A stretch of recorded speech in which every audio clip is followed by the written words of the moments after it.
Welcome back to the Radio Horror channel here on WCW. Tonight, alongside the music we were playing, we're also doing an interview with Gabriel, the lead singer solo act of EvaX. Thank you for coming on the show with us, Gabriel. Thanks so much for having me. Where does EvaX come from? So it comes from a few different sources. A while back, I got really into kind of how technology shapes us and how it affects our society and our lives. I was messing around with Eve and like Ada Lovelace, who is the first programmer, and came up with Eva. And then X just sounded cool. When did you start your solo gig, and were you with a band previously, or were you always just doing the solo thing yourself? I was in a couple of bands and various ensembles and that around Calgary, Canada for a few years. And when I went into really wanting to take control of my music and write it for myself, I started Eva X. I put out my first single midway through 2019 and an EP in late 2019, and now I've got an album due out this year.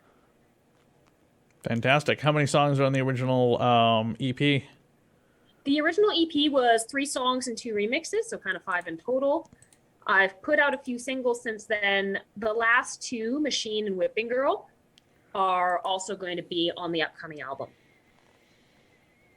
There's a distinct look to your style in every one of your photos for your music.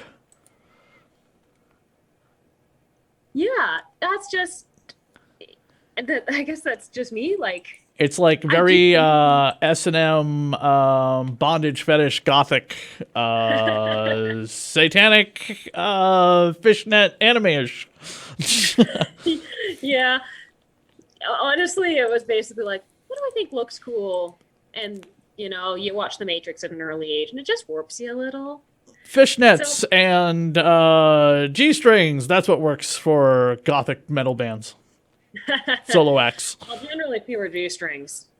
But yeah, it's a lot of PVC, a lot of latex. Like, it's out there, but it's also what I enjoy presenting and very much what appeals to me personally. So, Is it really hard to dance in PVC? no, actually.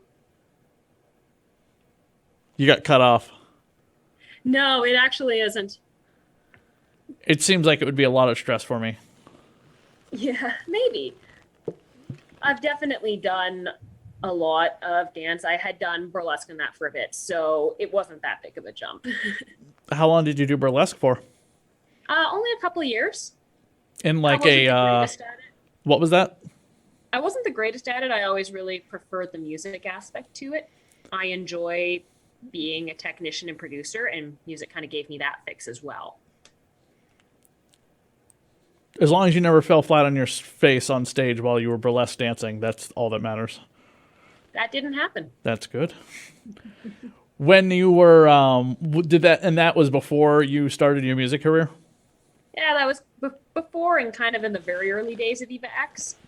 I fell out of it with the pandemic and just, I've been having too much fun producing and creating music. So, One of your songs, "Machine," when I mentioned earlier, having a very anime look to it. Tell me about that, and "Black Blood" as well, because those are the two that I've listened to that I really enjoyed. awesome. Yeah. Black Blood was basically, I did that style as a real nod to kind of cyber goth, that mid 2000s agrotech vibe. I really enjoy listening to that. I worked the song into that style just kind of for fun. I was approached to do a compilation for Klaus Larson, a major act in our scene. And as he's such a founding father of industrial, I wanted to really go in that direction. Uh huh. The video was just kind of, we got an invite to do the video before the video was, well, to premiere it before the video was even created, with the caveat that we basically had to do it in 2 weeks, in which we were quarantined in a basement. And that was the point of interest in the basement, was that wall. So we basically just created the video against that. As for Machine, I kind of created that one that came out of a response to a lot of bombardment with different body images. That's obviously for all of us, like, we get hit by all of these different photoshopped images of what we should look like, who we should be, and Machine was kind of just working through all that. And for the video, we wanted to lean into what does kind of creating a perfect human in that actually look like? Is that even possible? Like, does that kind of get a little creepy if we think about kind of pulling ourselves apart and reshaping yourself at that extreme? So we kind of really played with that through the video and the song. When you say that being bombarded with photoshopped images of ourselves, do you feel like heavily, overly photoshopped people are basically nothing but machines? Not really. So, I mean, the reality is I also used to model a bit, and there's a human behind everything.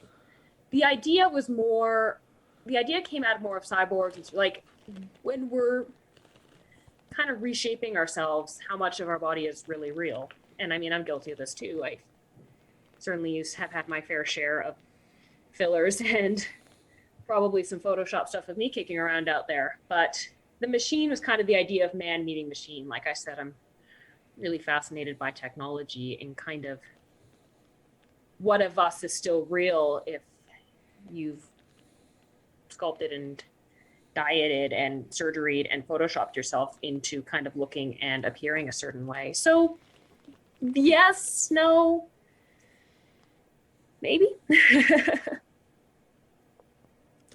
When creating your music, who were some of your influences for your lyrics? Do you have a writing partner with your lyrics as well? I've had not really a writing partner. I worked with co-producers Shane Stevenson and Adam Ma, and they help workshop and refine the lyrics, but I do the demos and initial lyrics and production, and Machine is pretty much entirely my lyrics. I have a hard time thinking of a specific lyrical influence. Honestly, I listened to a lot of Grimes during the creation of Machine and Whipping Girl, and I think that kind of comes through a lot. I've also listened to everything from a lot of J-pop at a formative age, actually. I really am into heavy metal. I think the heavy metal sensibility comes through a lot as well. Like, I'm influenced by kind of a really eclectic mix of pop and more extreme music, I would say. Do you have a music video for every one of your songs? No, there's a few that I don't yet. And when the album comes out, that'll balance out a little more. But I like making videos. So I do have music videos for most of my songs, yes. When you filmed one of them, I don't remember which one it was I saw, so this might be the third song I listened to. It looks like you did it outside in the snow. Was that fake snow, or were you freezing to death? Oh, no, that was real snow. Jesus. It was pretty cold. It was about... Good thing you didn't do that one in the fishnets. No, there was no fishnets for that one. That would be that would be ridiculous. That would be some frostbite. That would be a serious warm up between takes. Stand by the heater, run out there, run up, pretend you're singing, and then come right back over. Yeah. We'll just cut it with the footage of you in bed, and then we'll just cut you back to you sitting out there in the snow, being all wistful and stuff. Yeah, exactly. Well, I'm from Canada. We're certainly used to the cold to an extent. Right, but sometimes you see these like models in just for instance, picking something like some type of lingerie, and they're like in the cold water or whatever, and you're just like, that water is not warm. It is the beach. I'm sorry. They have got to be freezing to death. Comes with the job. I have certainly done my fair share of shoots and videos in difficult conditions. What's the worst difficult conditions you've had to endure? Man, there was a few where we did actually, like, in the river, and it was very cold. It was summer, but the water was still freezing. So there's some beautiful, like, ethereally, like, half submerged images, and it's just like, I'm freezing to death. At least for those, you can kind of get out and just warm up in the sun. That's a little easier. Right, and of course, with your type of music and the look that you're trying to create, sweatpants and hoodie does not scream as sexy as just like goth looking, PVC and makeup and stuff like that. No, no, it doesn't. When you were, where have been some of your performances lately, or you been not able to do anything live because of COVID? I've been mostly on Twitch lately. I have a couple gigs booked for 2022 in Canada. I'm really hoping they all go ahead. I was able to perform live at a bar here in Calgary called the Palomino Smokehouse, and it was amazing. So that was my first live show in about 20 months, and it was fantastic to be back. Have you ever thought about putting your music into some media, like movies or video games or something? Very much. Cyberpunk devs, if you're listening to this, call me. I have actually had some conversations with various visual artists and filmmakers about putting some of my music into film. So fingers crossed, and stay tuned. We're in the middle of piecing together a movie about a late night DJ working the overnight shift at a radio station, kind of like Clerks, like he's not supposed to be there tonight. And we are basically just kind of reaching out to anyone who wants to have their music played in the background as he's having to deal with the callers and stuff like that. That sounds right up my alley. With how long does it take to put together a single music video? It depends. Black Blood was done, I think the entire video took about 3 days, shot, filmed, and edited. Machine was 3 separate days of shooting, anywhere from kind of 2 to 6 hours at a pass of shooting. We ended up with probably like 4 hours worth of footage, most of which obviously didn't make it into the final video. And then it was probably another like 4 days to a week's worth to edit. Whipping Girl was kind of the same as Machine. Like I had an initial planning meeting with Persephone Bleeds, who is the girl in the cover of the video. And she and I came up with the themes and the cast and a lot of the ideas together. And then we had 2 days of filming with the whole cast, and then my singing scenes for Whipping Girl were filmed separately on a 3rd day of filming. You have this cyberpunk feel to some of your videos, and you mentioned The Matrix. Have you seen the new one, Resurrection? I have. I'm going to have an unpopular opinion. As much as I thought it was a little too long, I generally really liked it. I thought it was stupidity explaining for the sake of it, because they don't feel like their audience is as intelligent as they used to be. But I didn't hate it. I just felt like it was very much like Solo, a Star Wars movie. A little, yeah. It was certainly. I just really feel like whoever the hell made it, Wachowski something or another. I don't think it's both of them anymore. I think it's just one of them. They just really just did not think to polish that script off one more time and cut a half hour out.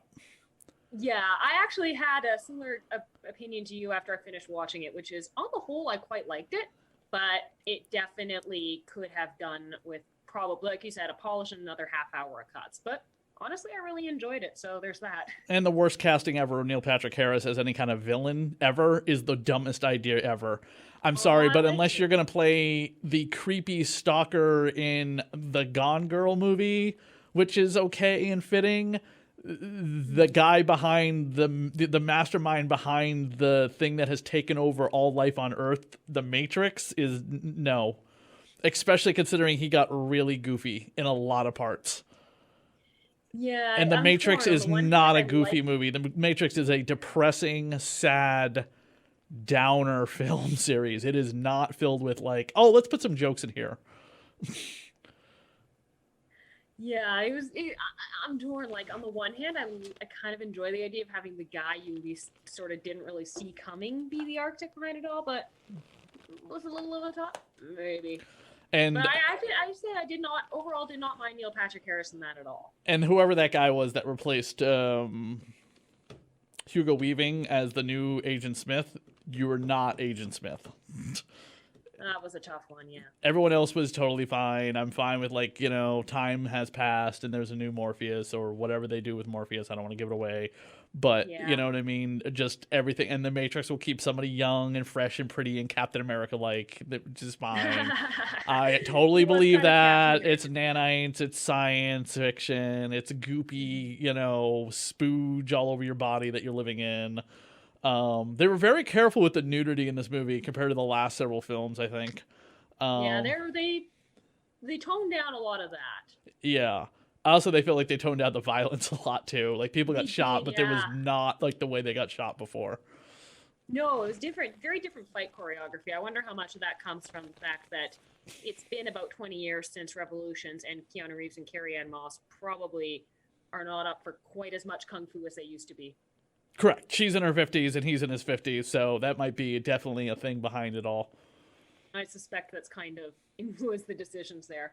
I have to say, Carrie-Anne Moss continues her tradition of, I would steal every one of her outfits. Um, yeah, no, she definitely had some good looks or whatever, and what they needed to like show off and do was great. It's just so damn funny how fast they get somebody out of the Matrix and they're immediately able to just be like, oh, I'm fine, even though like I should have like complete muscle atrophy and be in a bed for a month. Yeah, they did tone that down. I They wonder if sped that up was some why they had stuff a to little bit do too it much, I more. think, just for the sake of, oh, we're at the end of the movie, Yeah. we gotta hurry up.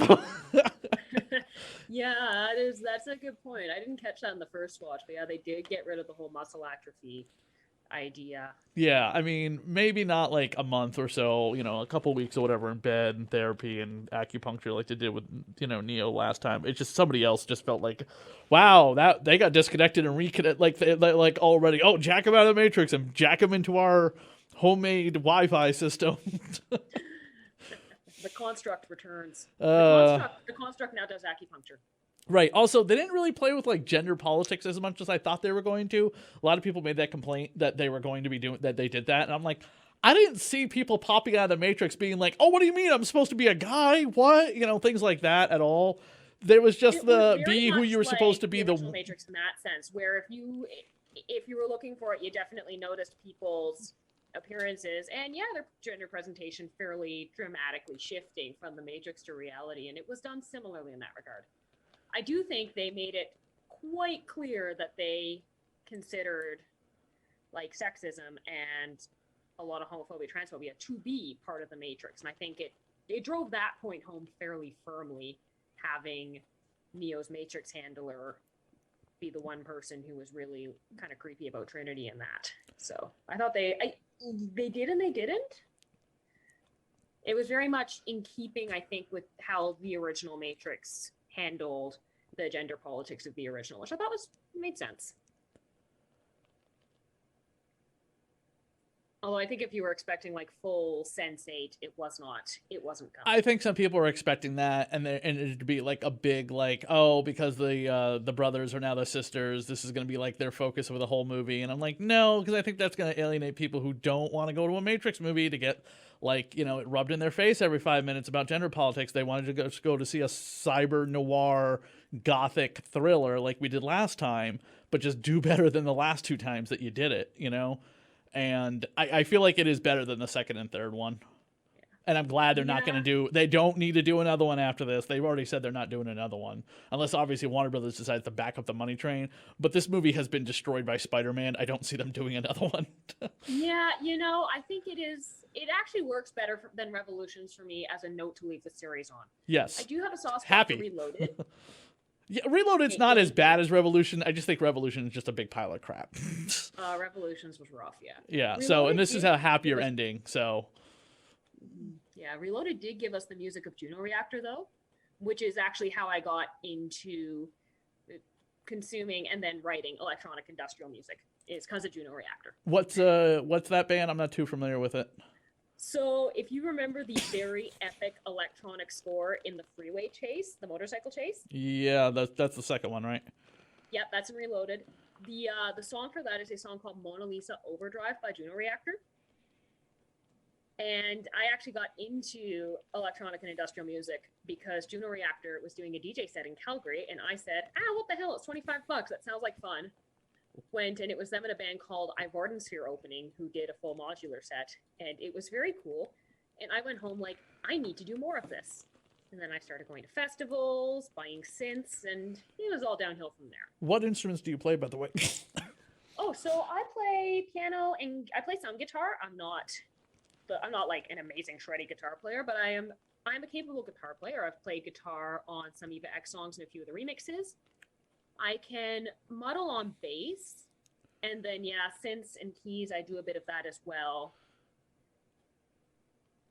So, a bit of everything. Do you want to learn more other instruments? At this point, I kind of prefer to learn to play the instruments I have a bit better. I'm working kind of more into stronger left-hand timings and a bit better theory on the piano, guitar, kind of working into having a bit better speed and dexterity. So I just am really, right now, I mean, maybe in the future, but right now I'm kind of focused on getting better with the instruments I do have. And obviously singing, I've been singing since I was a kid, so just continuing to get better at that. Do you have, is your music on more than just digital? Do you have it on vinyl? Because vinyl is the way. No vinyl yet. Ah. I know, it's going to be a while. Vinyl is just so hard to get the initial numbers for. And even before everything went crazy with COVID, it was a bit of a pain to get pressed. So never say never, but it might be a while before a vinyl run happens. I do have the EP on CD, and there will probably be some sort of physical release when the album comes out. What's as you seem to be an anime fan, what's an anime that you recommend? Man. And it could be anything from little kitty to hardcore extreme adult. Because we've talked about all kinds of anime on this show. Yes. I actually am not up to date, which is sad. I've been watching the new Ghost of the Shell on Netflix. Neither am I. Have a lot of the classics kicking around. I'm watching like old anime on Hulu that's apparently 8 years old, so. Oh yeah, no. I've got I'm always a softie for stuff like Akira and the Ghost in the Shell originals, and Love, Death, and Robots I really enjoyed.